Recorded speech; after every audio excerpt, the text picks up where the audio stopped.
Assalomu alaykum, qaysizlar, yaxshimisizlar? Xullas, qadrdonlarim. Bu endi biz noto'g'ri gap gapirsak yoki to'g'ri gap gapirsak, o'shani to'g'ri yoki noto'g'riligini aniqlab beradigan o'yin ekan desak ham bo'laveradi. Xullas, boshladik. Men turmushga chiqamanmi?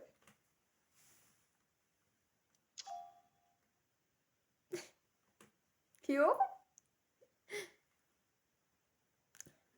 Men umuman yerga tegmayman.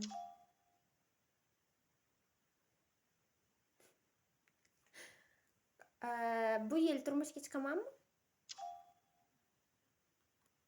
Yo'q aka. Men erta o'taman. Erta o'tamanmi?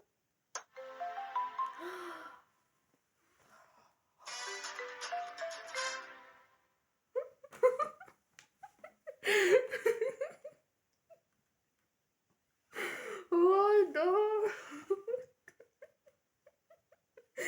Voy. Ko'rdinglarmi? Men erta o'tamanmi desam, miqdori qoqildi. Voy. Voy.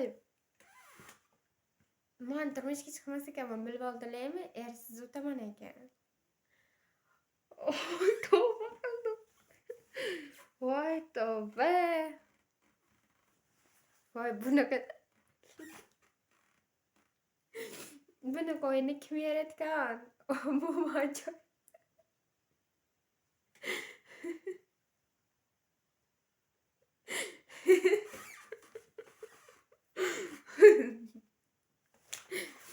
To'g'risi, men bunaqa bo'lishini kutgandim. Yana nima so'rab ko'raylik, mayli, farzandlarim bo'ladimi yo'qmi shuni so'rab ko'raylik. Eri bo'lmaganiga farzand bo'lmaydi-ku, bo'lmasa kerak. Mana farzandlarim bo'ladimi? Bo'lmas ekan. Yana nima so'rab ko'raylik, yozinglar. Batafsil izohlarda yana sizlar so'ragan narsalarda men mana shundan so'rab ko'raman, yana urib ko'ramiz yana.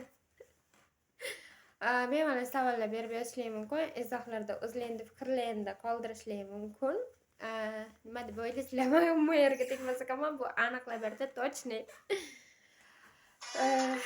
Mayli. Lekin rostdan kulgim kelyapti, chunki bunaqa chiqadi deb o'ylamadim-da. Qolganlar mana shunaqa qilib ko'rganda, ularda